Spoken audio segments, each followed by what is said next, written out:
Shalom, frère et Yacha, c'est le Dionim. J'espère que vous allez bien. Pour ma part, je vais bien, par la grâce du Tout-Puissant.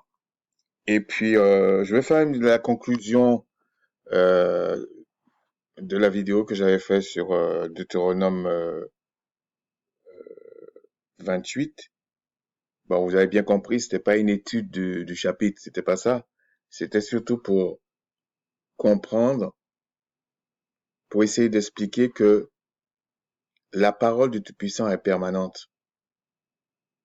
Il y a des choses qui avaient été prophétisées, qui avaient été dites euh, dans certaines circonstances de l'homme euh, animal et d'autres pour l'homme spirituel, l'homme céleste.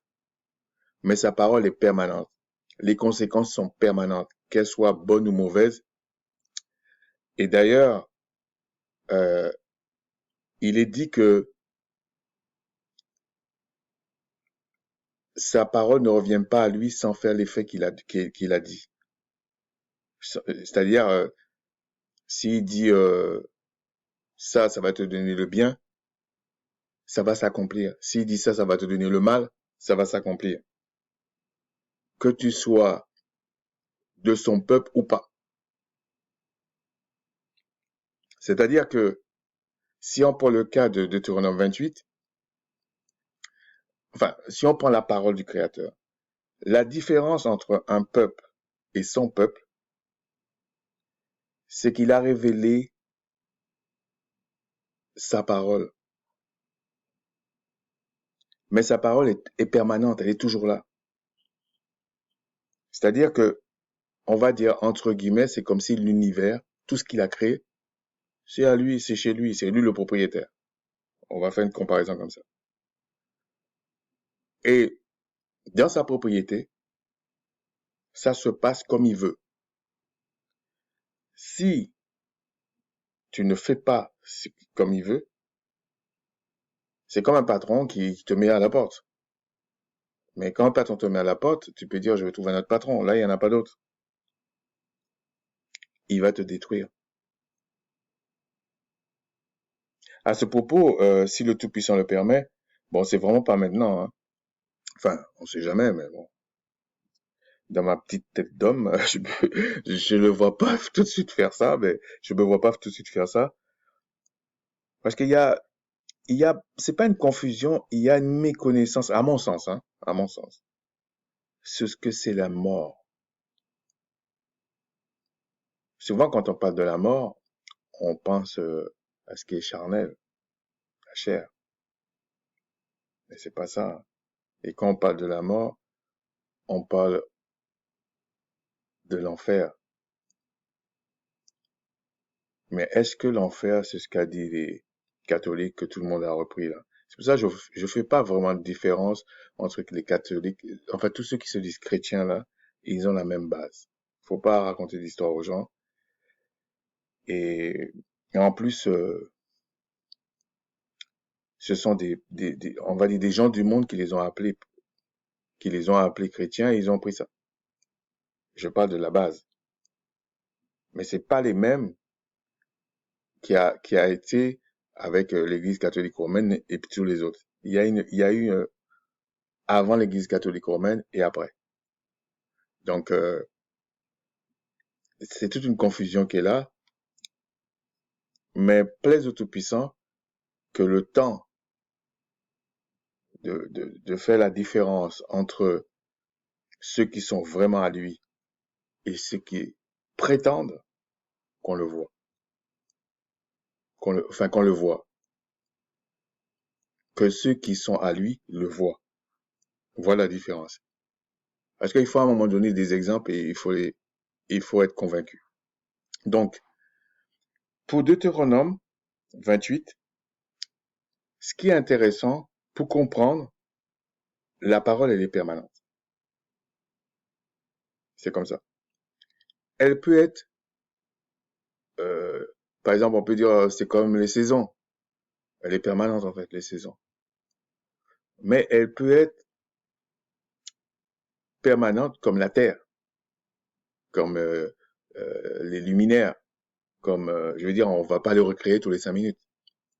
Vous voyez, mais c'est quand même permanent. Quand on vous dit les saisons, c'est quand même permanent, parce que c'est un cycle, ça se répète tout le temps. Mais quand on vous dit, il a créé les cieux et la terre, je veux dire, la terre, il est pas en train de le créer tous les ans. Vous comprenez ce que je veux dire? Donc, mais ça reste quand même permanent. C'est permanent. Et c'est comme par exemple, je vous donne un autre exemple.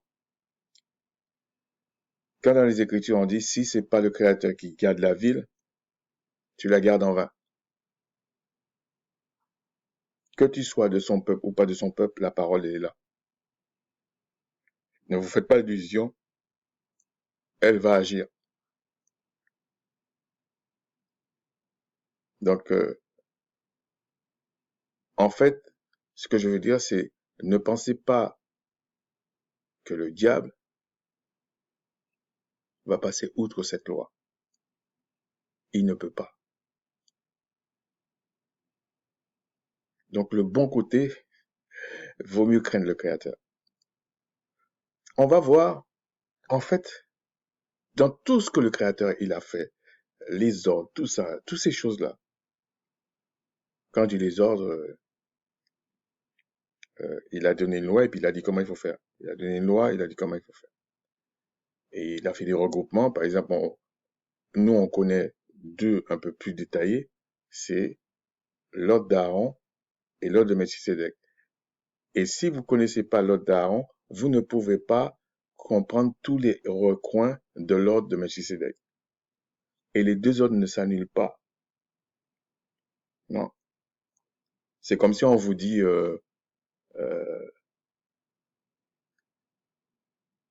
on va dire, je vais prendre un exemple. Hein. Voilà comment il faut s'habiller l'hiver et voilà comment il faut s'habiller l'été. Et puis, quand vous allez dans un pays où l'hiver est moins, on va dire un pays chaud, ça ne veut pas dire qu'il n'y a pas d'hiver, ok, déjà. Mais le principe reste le même. Vous allez apprendre quand il fait froid, il faut mettre un vêtement un peu plus chaud. Donc, l'ordre d'Aaron, c'est un peu comme ça. Alors que il y a des gens qui pensent que ça s'oppose, que c'était inutile de connaître ça. D'ailleurs, il y a certaines personnes, moi personnellement, je vous ai dit, je suis choqué par ça, que pour justifier euh, leur mépris du Créateur, parce qu'ils n'osent pas le dire, parce qu'ils savent la sentence,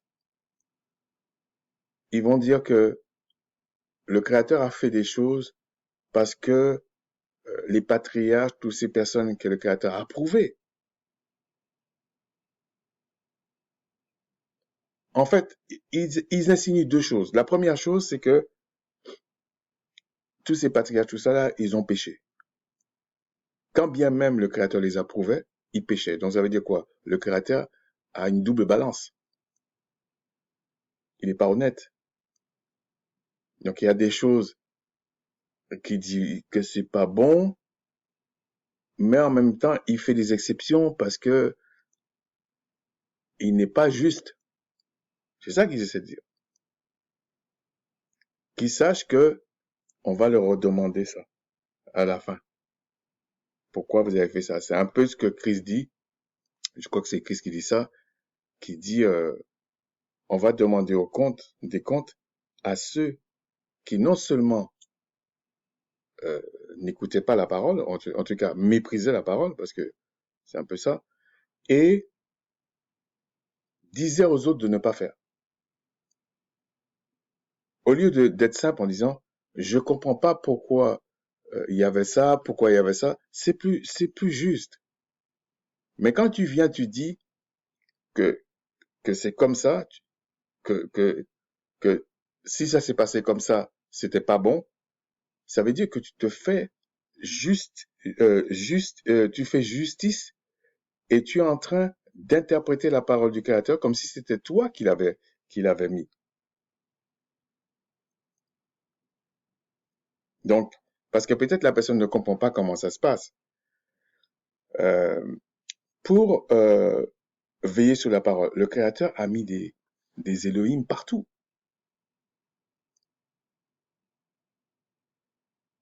Ils sont là, ils sont au service du Créateur pour que la parole du Créateur s'accomplisse quotidiennement. Donc en réalité, il n'a pas fait de choses. Vous voulez, tout est sous contrôle. Donc il y a des personnes qui viennent, peut-être il y a quelque chose qui les démange, je sais pas, ou ils dorment carrément avec le diable, peut-être, peut-être. Et ils viennent, ils racontent des trucs. En gros, pour eux, Abraham a péché, alors que le Seigneur dit non. Jacob a péché, Ésaïe a péché, enfin tout le monde a péché. Si je comprends bien, sauf eux. Parce qu'ils se mettent à parler de certaines choses des Écritures en mettant en doute l'approbation du Créateur dans quelque chose. Je vais faire une vidéo pour parler de certains sujets comme ça. Bon, peut-être pas maintenant. Et vous dire pourquoi je suis choqué par ça. Et c'est pas que ces jours-ci. Ça fait des années que des gens viennent et puis ils racontent n'importe quoi sans au moins dire, bah, déjà, ça leur pose pas de problème de dire ça. Ça leur pose pas de problème de prendre tous ceux que le Créateur a approuvés dans les Écritures et remettre en cause leur témoignage. Ça leur pose pas de problème. C'est très dangereux, hein, parce que le temps vient où le Créateur ne va pas faire de cas, parce que je vais vous dire pourquoi, peut-être tout à l'heure. Donc, dans Deutéronome 28, voilà ce qu'il est dit. Verset 1.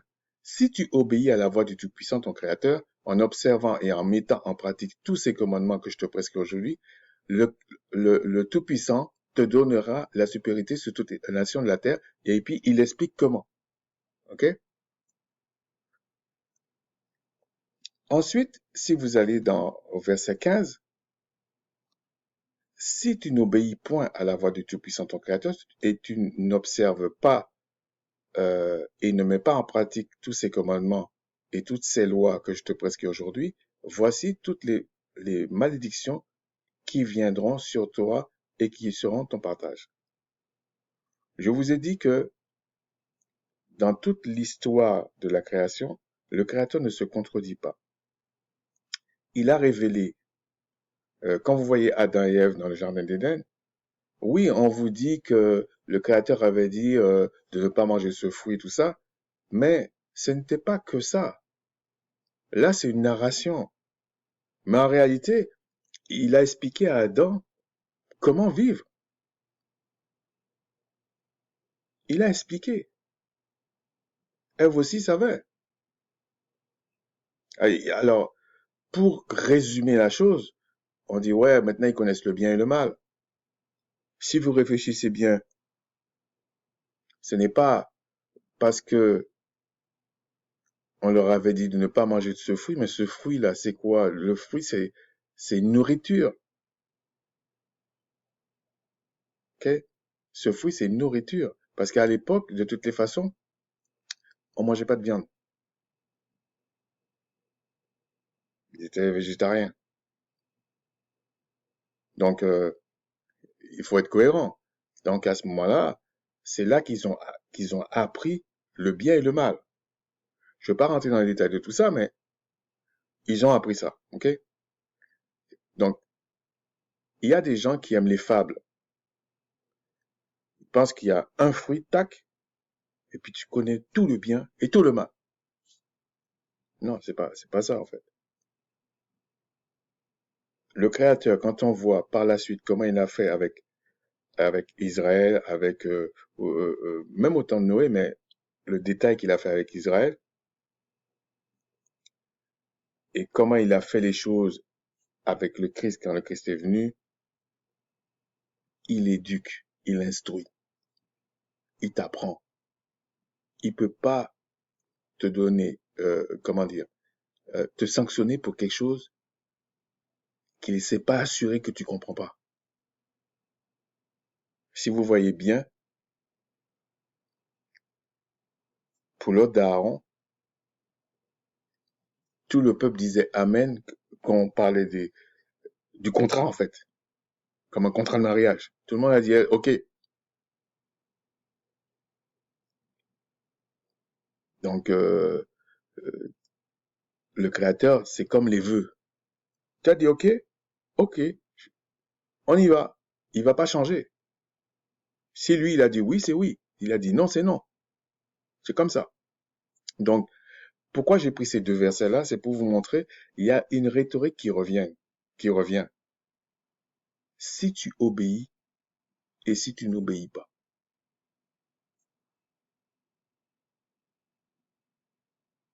C'est fondamental. Mais tu peux pas obéir à quelque chose que tu ne connais pas. Donc, Adam et Ève devaient obéir à quelque chose qu'ils connaissaient, qu'on leur avait dit. Et ils ont désobéi. Quand vous regardez tout tourne autour de ça.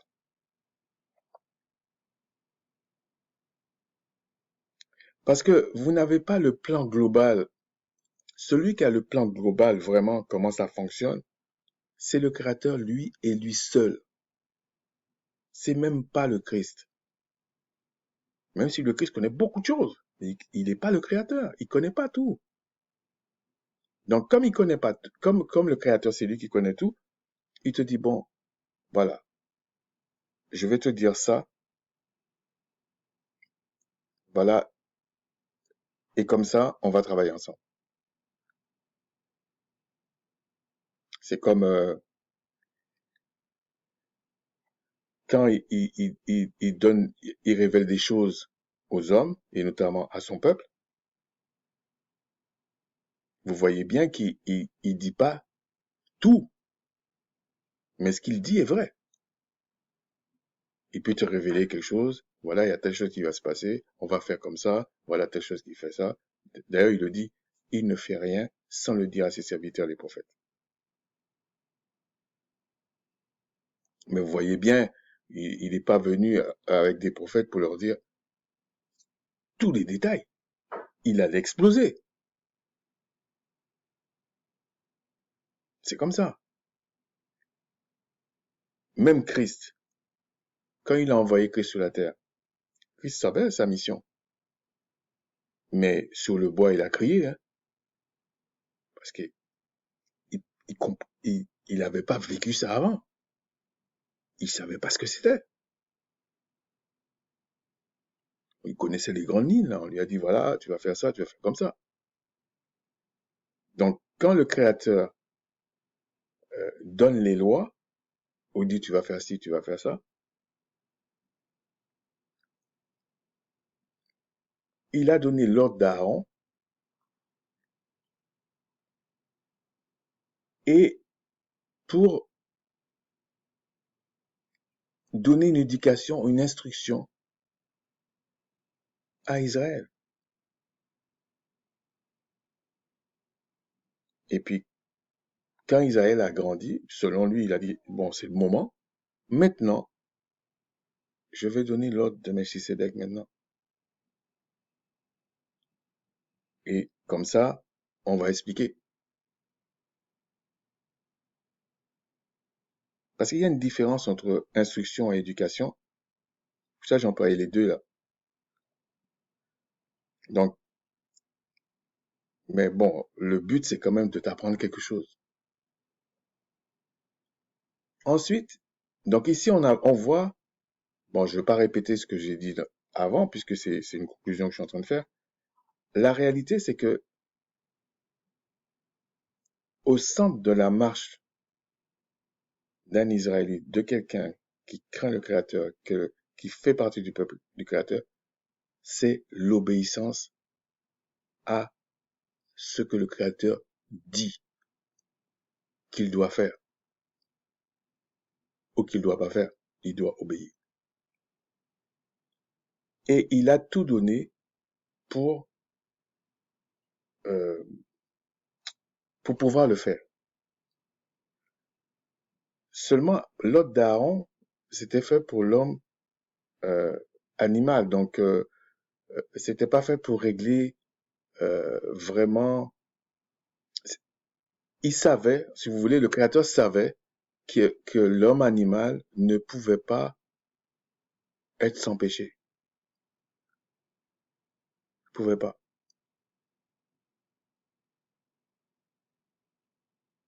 Et qu'un animal ne pouvait pas racheter un homme qui est fait à l'image du Créateur. Donc déjà, la répétition des sacrifices déjà montrait que c'était temporaire. Et quelqu'un pouvait dire, même à cette époque, ouais, mais il est parfait, comment ça se fait qu'il fait des trucs qui se répètent? C'était pas un bricolage. Ça remplissait bien sa fonction, mais ce n'était pas à la hauteur du royaume réellement. Si vous voulez, c'était fait pour la terre. Ensuite, ce qu'il faut savoir, c'est que il y a un autre phénomène qui, pour faire comprendre que la loi, elle est permanente, et qu'en fait, il y a des conséquences. Donc la conséquence, le Créateur l'a révélé, le Tout-Puissant l'a révélé à son peuple.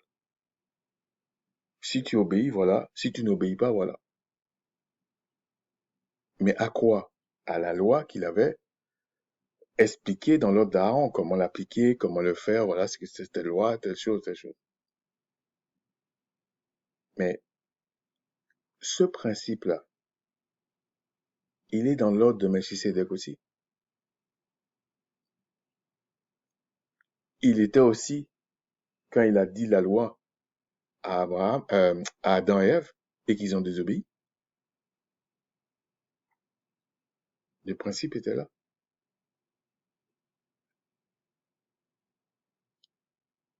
Alors, on va dire, ouais, mais dans le principe là, on dit pas euh, que qu'il allait mourir et tout. Si vous regardez la loi qu'il a, les détails de la loi dans l'ordre d'Aaron, il y a des moments tu mourrais. Hein. Et quand il dit tu seras maudit, la fin c'est la mort. Hein. T'es maudit, toi-même tu vas demander la mort. Donc si on va maintenant dans, il y a un autre principe qui est lié à l'obéissance, qui est dans quand on lit Hébreux 11:6. On vous dit, bon, je ne vais pas rentrer dans tous les détails, mais on vous dit quand même, or sans la foi, donc sans la confiance en le Créateur, euh, si tu n'as pas confiance, tu n'obéis pas. Ok? Tu n'obéis pas. Si tu me dis tu as confiance en quelqu'un et tu l'écoutes pas, c'est quand même que tu as un petit problème. C'est que tu as inversé les... Tu appelles bien ce qui est mal et tu appelles mal ce qui est bien. Donc là, t'es foutu. Malheureusement, t'es foutu. Mais je parle de ce qui est euh, vrai. Si tu fais confiance à quelqu'un, tu l'écoutes, tu l'obéis. Surtout si la personne est plus âgée que toi et que toi, tu es un enfant. Admettons, tu as 14, 15 ans, on va dire comme ça, ou même 10 ans. Tu lui fais confiance. C'est sous-entendu que tu écoutes et tu obéis ce qu'il te dit. Et on vous dit dans le verset 6, or sans la foi, il est impossible de lui être agréable au Tout-Puissant. Car il faut que celui qui s'approche du Tout-Puissant croit que le Tout-Puissant existe et qu'il est le rémunérateur de ceux qui le cherchent. Le rémunérateur, ça veut dire il te donne des récompenses ou il te châtie. Il est le rémunérateur. C'est lui qui te donne le salaire. Et le salaire, il le dit dans Deutéronome 28. Et c'est quelque chose de permanent. que tu crois en lui, que tu crois pas en lui, que tu sois de son peuple, que tu sois pas de son peuple. La grosse différence quand il t'explique les choses, c'est qu'en fait, il t'a sauvé et il veut te sauver. Sinon, il te dit rien du tout. Les gens vont dire, oulala, c'est qui? Il est méchant. Il est pas méchant, il est juste. Il est juste.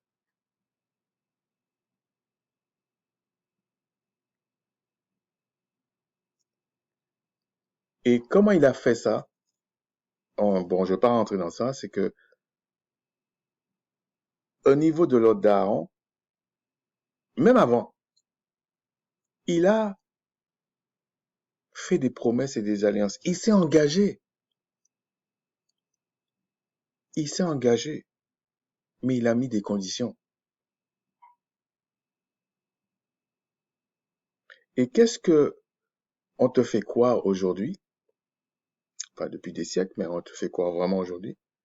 C'est que le Créateur aime tout le monde. Ils ont même introduit euh, le purgatoire. C'est-à-dire que tu fais toutes tes bêtises là, et puis on va te donner, pas sur la terre, hein, un endroit dans le céleste, où on va te faire réfléchir, tu vas réfléchir, et puis, suivant comment tu réfléchis en gros, on va te sauver. On sait pas d'où ça sort ce truc-là. Et puis en plus, on sait pas, quelque part, il y en a certains qu'on permet ça et d'autres qu'on permet pas. Après, il y a eu d'autres choses avec Luther. Bon, j'essaie d'être ludique comme toujours, j'essaie en tout cas. Lui, il a décidé qu'il va aider le Créateur. Pouh, il va l'aider. Donc, au lieu de se repentir, il va s'auto-flageller. C'est-à-dire quand même, il va aider un peu.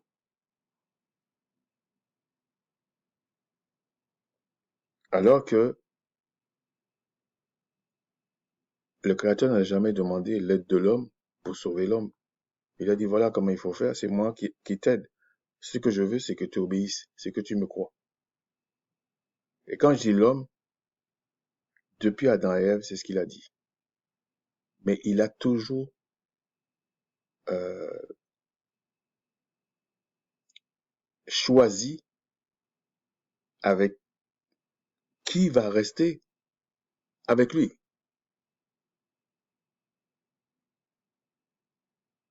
C'est comme ça. Alors les gens ont dit, ouais, mais il y en a d'autres qui disent, ouais, mais vous êtes raciste, vous êtes ceci, vous êtes cela. Est-ce qu'ils connaissent vraiment l'histoire, vraiment de la Bible? Quand les catholiques, pendant des siècles, ils ont fait ça, alors que c'était pas vrai, ils ont décidé que certains peuples n'avaient pas d'âme. Donc ça veut dire le principe que le Créateur choisit toujours une race, un peuple et tout ça, eux-mêmes le savaient. C'est que vous êtes des hypocrites pour ceux qui disent que on est raciste, on est ceci, on est cela. Ils savent même pas ce que c'est le racisme. Le racisme, c'est un système, c'est pas les gens. On pouvait dire qu'il y a des discriminations. Mais la différence avec les Écritures, c'est que le Tout-Puissant confirme ou infirme. Si t'es avec lui, il est avec toi. C'est comme ça. Et ces bénédictions ne sont suivies d'aucun chagrin. Quand je vois maintenant, on dit, oui, il y a le réchauffement climatique. On a fait ci, mais il faut qu'on revienne là. Là, on a fait ça, on a une invention. Ah, mais ça donne le cancer, il faut qu'on revienne sur ça. C'est, donc, vous avez pensé, pour certains, ils ont pensé que ils étaient du Créateur, ils étaient le peuple du Créateur, le Créateur aimait tout le monde, mais ceux qu'ils ont pensé, donc le Créateur leur donne des bénédictions et puis il y a des chagrins derrière. Ça n'existe pas. C'est même insulter le Créateur, ça. Ça n'existe pas. Ils ont sûrement un père, mais c'est pas le Tout-Puissant. Donc, comme j'avais dit qu'il y avait un principe, donc dans le principe de l'obéissance, il y a aussi la confiance. Donc, c'est lié. Et on vous dit, c'est impossible de lui être agréable. C'est même pas la peine d'essayer de négocier. C'est impossible. Maintenant, on va aller dans 1 Samuel 15, 22. Pour expliquer comment le Créateur définit la désobéissance. Okay? Alors, il y a eu Samuel, en fait, Samuel qui était prophète, a été vers le roi Saül, bon, pour juste un peu dire le contexte là, et le Créateur lui avait dit d'aller faire la guerre, de faire comme ça, comme ça, comme ça. Monsieur a décidé qu'il va aider le Créateur. Ce que font beaucoup de chrétiens. Hein. Je parle dans leur doctrine. Ils vont aider le Créateur.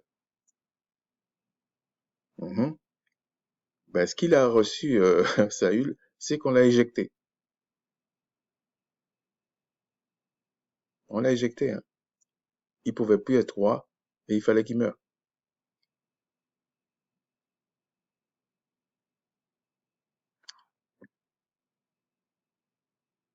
Alors voilà ce qu'il est dit. Verset 22. Samuel dit, le Tout-Puissant trouve-t-il plaisir dans les holocaustes et les sacrifices comme dans l'obéissance à la voix du Tout-Puissant? Voici l'obéissance vaut mieux que les sacrifices et l'observation de sa parole vaut mieux que la graisse des béliers. C'est pour ça que je vous dis,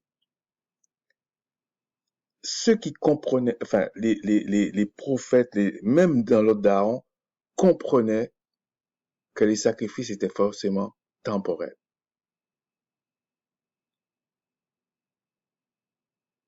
C'était comme ça. En plus, surtout qu'ils recevaient des entités saintes, des Elohim. Ils savaient que c'était temporel. Okay? Et là, on vous dit carrément, le Créateur dit à Saül, franchement, je m'en fous de vos sacrifices et tout comme ça. Ce que je cherche, c'est que vous obéissez à ce que je dis. Parce que pourquoi? Saül faisait sûrement des très beaux sacrifices, hein. Et en plus, quand il a été faire la guerre, il a choisi les meilleures bêtes. Il a sûrement pensé comme les gens vont dire, non, il a voulu faire le bien. Non, t'as désobéi. Tu connais le salaire. C'est comme ça. Parce que dans la loi du Créateur, même dans l'ordre de Melchisédek, dans le principe du Créateur, il n'a pas, il a pas prévu, il veut pas que à un certain degré de désobéissance, il n'y a pas de pardon. Alors qu'on vous fait quoi? En prenant des textes, des trucs, alors que c'était pas dans le même contexte, on vous fait quoi? Que vous pouvez faire n'importe quoi et il va vous pardonner. C'est faux. Parce que Christ l'a résumé en disant, celui qui pêche contre le Saint-Esprit ne sera jamais pardonné. Ça ne veut pas dire que ça peut pas arriver que quelqu'un pêche, c'est pas ça. C'est pas ça que je dis.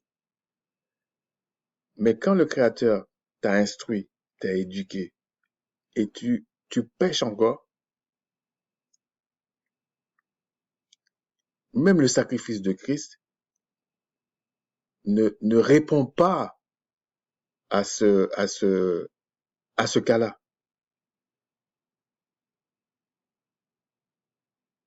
Bon, je vais pas rentrer dans les détails, mais il y a une raison. C'est quand même juste, hein. C'est pas un truc comme ça. Et on vous dit, car la désobéissance est aussi coupable que la divination. Et la résistance ne l'est pas moins que l'idolâtrie et les téraphins. Téraphins, c'est des statues, là, comme ça, là. Bon, c'est un peu la même chose, l'idolâtrie, c'est l'entité qui est dans le ciel, puisqu'on on doit combattre, on peut pas, dans l'ordre d'Aaron, on combattait la chair. Dans l'ordre de Melchisédek, on combat les entités célestes, rebelles, diaboliques. puisque tu as rejeté la parole du Tout-Puissant, il te rejette aussi comme roi. Bon, il faudrait lire ça pour ceux qui ne savent pas. Mais ce que j'essaie de dire, c'est que là, on vous explique clairement,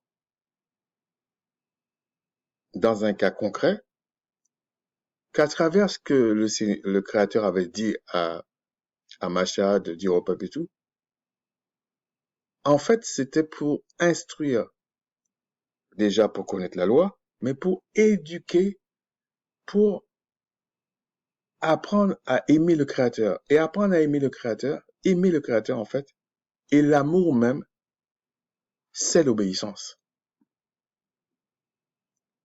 L'amour, c'est l'obéissance. C'est comme ça. On aurait dit à chaque fois que les gens disent ça, on aurait dit qu'ils font des scoops. Non, l'amour, c'est l'obéissance. Alors, ce qu'il faut comprendre aussi, c'est que il faut pas négliger. Peut-être que c'est pour ça qu'ils essaient de mettre en sourdine la loi. Parce que la désobéissance de la loi comporte des conséquences. Et à un certain degré, c'est irréversible. Pour Adam et Ève, ça a été irréversible. Pour Jonas, ça n'a pas été irréversible.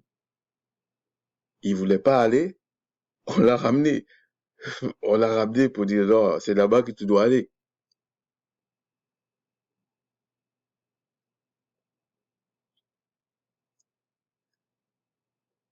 Mais quand Jonas n'a pas voulu aller, il n'a pas voulu, c'était pas dans le sens d'écouter le diable, non. Alors qu'Adam et Ève, oui. Vous comprenez, c'est un peu comme ça. Sinon, pour encore mieux comprendre ce que j'essaie de dire, on va aller dans Psaume 135. Dans le Psaume 135, à partir du verset 4 à 6, voilà ce qu'il dit. Car le Tout-Puissant s'est choisi Jacob. Donc déjà, il faut bien comprendre, comme j'avais dit au début, le Tout-Puissant fait toujours comme ça. Il a choisi, il a choisi. C'est pas à toi de choisir pour lui. Il a choisi. C'est pas à toi de choisir pour lui. Il a choisi un peuple. Tu vas pas venir dire demain, c'est pour le monde entier. Il t'a jamais dit ça.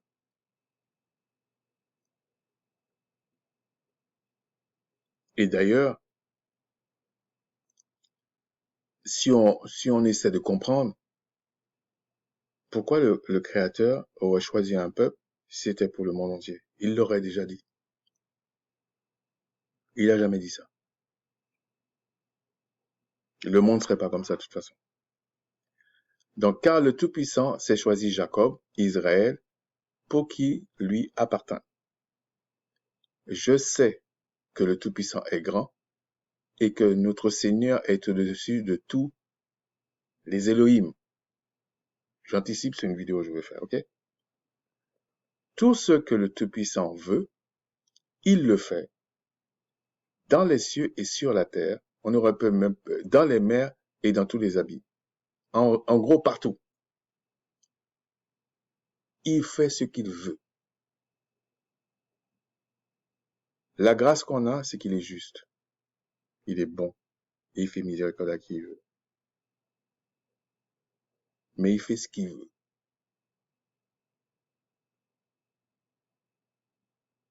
Voilà, c'est comme ça. Il fait ce qu'il veut. Mais regardez, pourquoi j'avais pris ce passage, c'est simplement pour dire, sachez que le Créateur, il est suffisamment grand, il est suffisamment puissant pour faire ce qu'il veut. Donc arrêtez de croire à des doctrines, vous ne savez même pas d'où ça vient. Alors que dans les Écritures même, on vous dit, lui ce qu'il veut c'est l'obéissance. Posez-vous la question, pourquoi il y a l'ordre d'Aaron? C'est rentrer dans tous les détails. Pourquoi il y a l'ordre d'Aaron? Pourquoi il n'est pas rentré dans tous les détails pour l'ordre de Melchisédek? Il a parlé d'un point précis. On parle de la loi, mais je vous ai dit, c'est la loi sacrificielle, c'est les lois sacrificielles, c'est le sacrifice de Christ, ça tourne toujours autour de ça. Alors, parfois, Christ a parlé des résumés parce qu'on lui a posé la question, c'est quoi le plus grand commandement et tout ça? Christ faisait toujours référence aux lois qu'on avait révélées sous l'ordre d'Aaron. Donc, pourquoi tout d'un coup, pop, ça saute?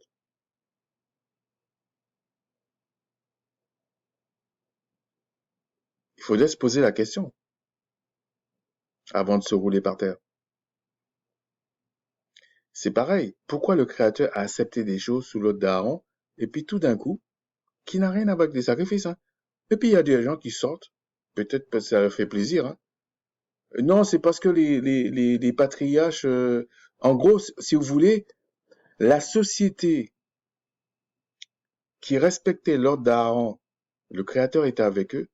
Il y a des gens qui sortent, on ne sait pas d'où ils sortent. Ils te disent non, non, là, c'est parce que Israël péchait dans ça. Alors que là où Israël péchait, c'est quand il transgressait la loi. C'est comme ça.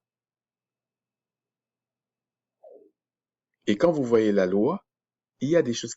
C'est clairement dit la loi. C'est quoi la loi? C'est comme ça. La question qu'il faut se poser, c'est que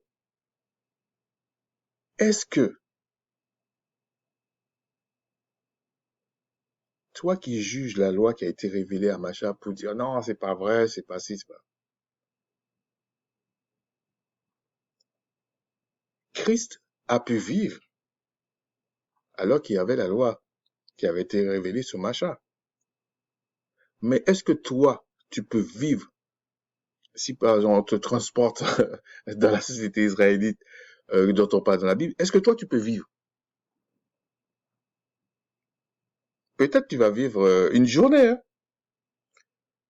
parce qu'après on va te lapider à coups de pierre parce que t'as, t'as péché, quoi. Parce que t'as commis adultère, t'as fait telle chose, t'as fait telle chose.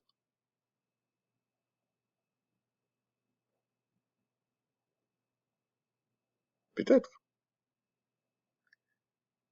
Mais c'est encore plus dramatique ou plus affûté dans l'ordre de Melchisédek. Si on prend ce cas-là, on te dit même quand t'as regardé une femme pour la convoiter, t'as péché. Et le salaire du péché, c'est la mort.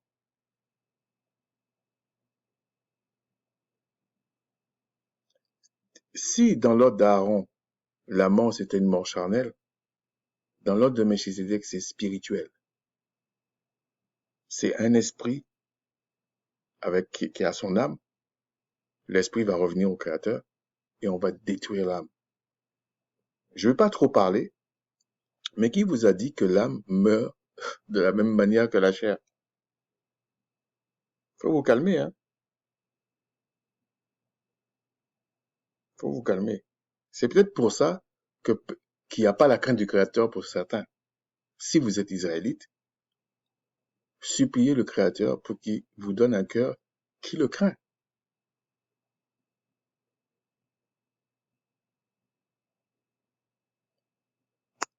Mais c'est pas l'objet de la vidéo, ok?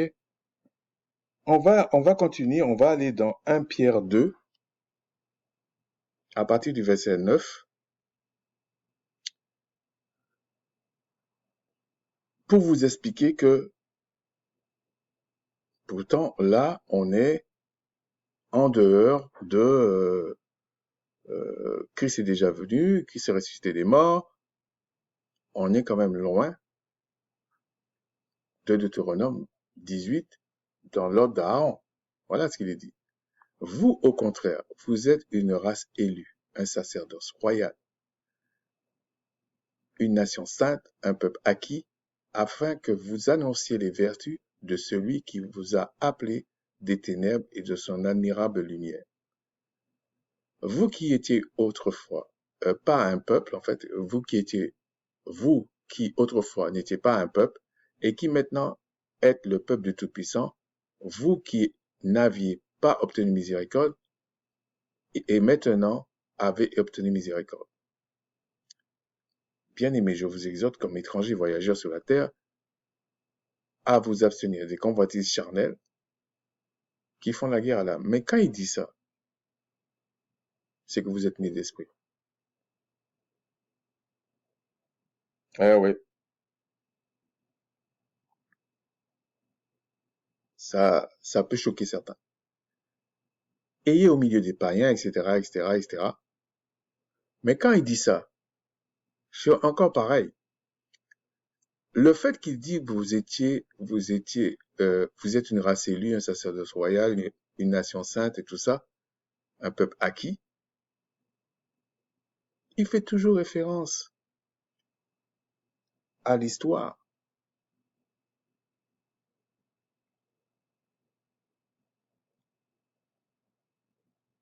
Parce qu'il y a un peuple, il a des lois. Une nation a une société.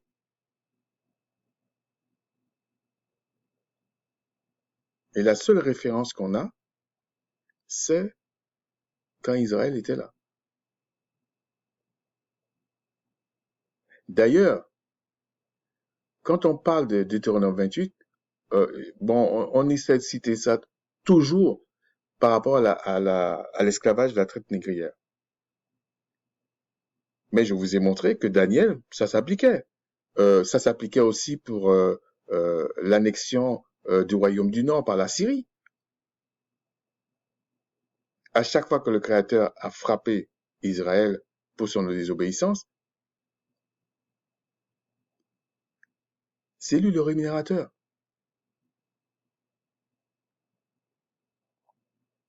C'est lui le rémunérateur. Et comme il y a le phénomène de sélection, comme c'est le Créateur, d'ailleurs le Créateur dit, c'est lui qui va ramener son peuple. C'est lui qui va ramener son peuple.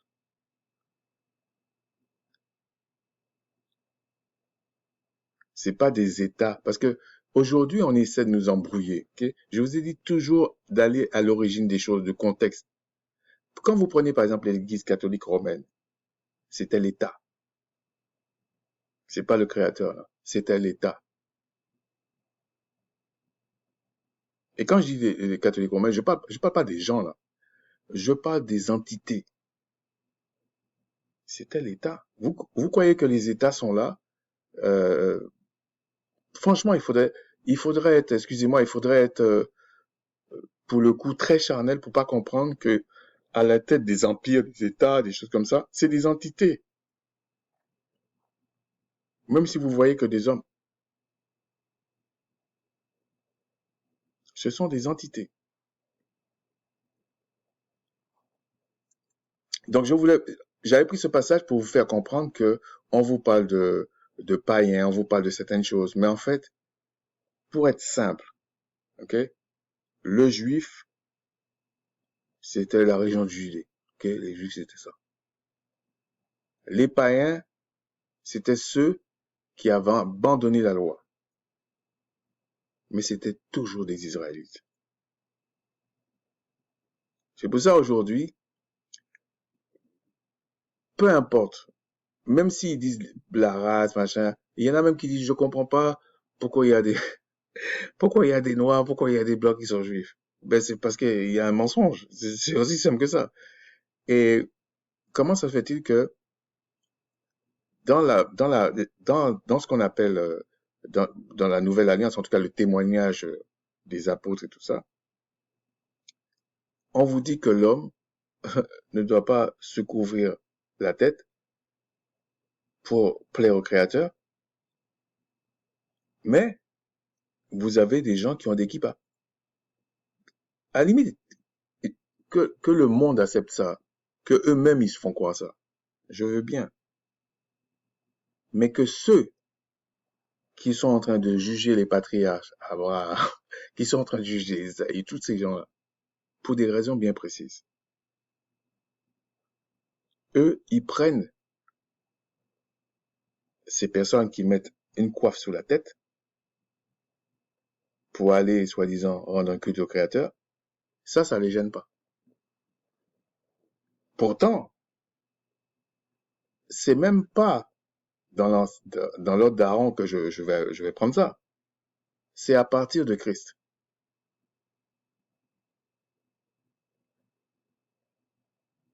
Moi, je vous dis, hein, ils seront jugés très sévèrement, ces gens-là. Pour certains, ils vont regretter le petit succès qu'ils ont eu sur Internet ou dans une assemblée. Ils vont regretter ça. Pour terminer, on va aller dans euh, Romains 8, un verset. Il n'y a donc maintenant aucune condamnation pour ceux qui sont en Christ. En fait, quand vous acceptez Christ comme votre Pâque, comme votre agneau d'expiation, bref, comme votre Rédempteur,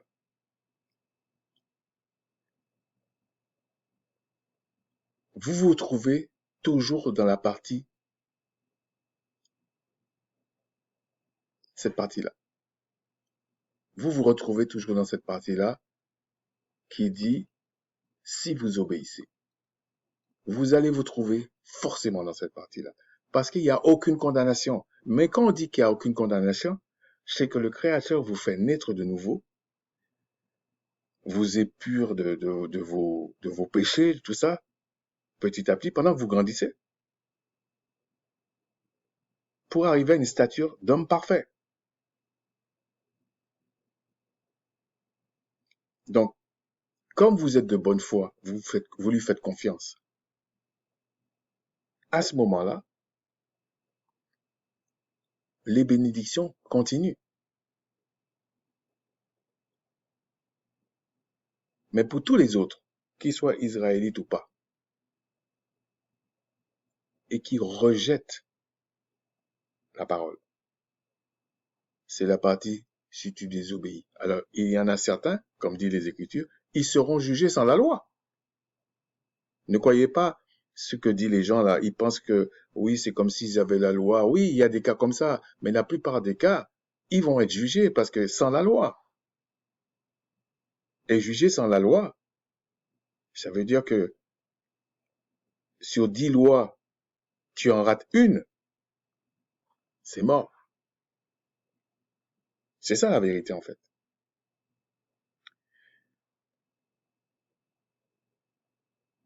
Sachez que l'ordre d'Aaron ne s'annule, enfin, si vous voulez, c'était fait pour la pureté de la chair et l'ordre de Melchisédek, c'était pour l'âme. Donc, c'est pour ça qu'on vous dit, à partir de l'ordre de Melchisédek, le Créateur s'est donné le droit de vous faire, de nous faire naître de nouveau pour être des célestes,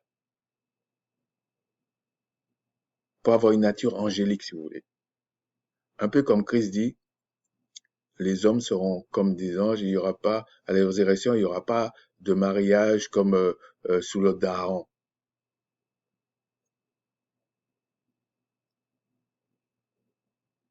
C'est comme ça. On sera, on sera, il n'y aura pas, on va dire, l'encombrement de la chair ou la faiblesse de la chair. Il n'y aura pas ça. Donc, dans Deutéronome, explique bien, ça n'a rien à voir avec la loi qui a été révélée à Macha. Je dirais même, ça n'a rien à voir avec la loi qu'on avait dit à Adam et Ève. C'est la rémunération. C'est les conséquences de tes actes.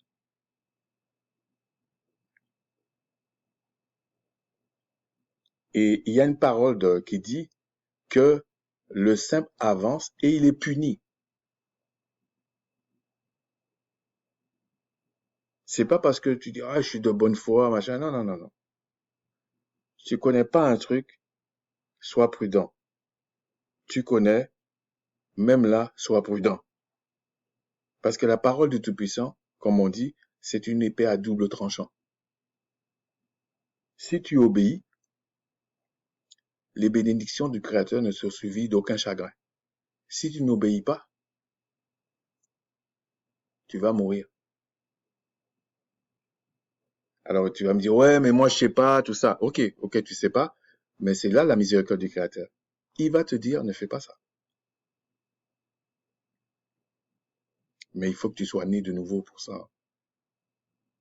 Parce que depuis que Christ est ressuscité des morts, c'était pour dire, maintenant, je me choisis, je, je passe un autre cap avec mon peuple. Ça veut dire, je fais encore une autre sélection à l'intérieur de mon peuple. Mais ils ont fait croire aux gens que, bon, il faut aller à l'extérieur. Non, non, non, non.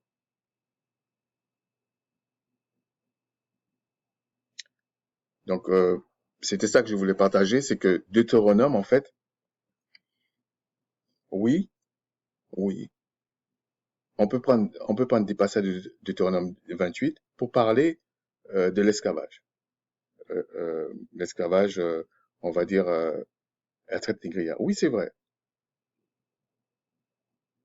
Mais on peut prendre beaucoup de choses qui se passent dans le monde et prendre Deutéronome 28 aussi. Que tu sois israélite ou pas israélite.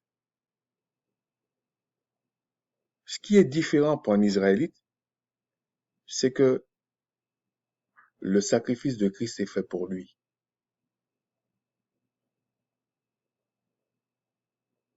Pour qu'il repasse à la partie bénédiction, récompense. Sur ce, je vous dis un gros shalom. La prochaine fois, je pense que je vais plutôt parler de, je sais pas, peut-être des fêtes, je sais pas, mais pas pour entrer dans les détails des fêtes, pas pour dire quand ça commence pas, mais c'est pour aborder encore dans un autre angle, ok? Peut-être je vais aborder euh, mais c'est pour expliquer d'autres choses, ok? En tout cas, si le Tout-Puissant me le permet, et je vous dis en gros shalom, sachez que, contrairement à ce que les gens pensent, Deutéronome 28, là, ce n'est pas que pour l'esclavage transatlantique. C'est pas le passé. Même aujourd'hui, c'est là. Pour nous tous, c'est là. Après, il y a les conditions pour certaines choses, mais c'est là. Sur ce, je vous dis un gros shalom. Plaise au Tout-Puissant de vous bénir selon ses promesses, selon son alliance et selon son élection. Shalom.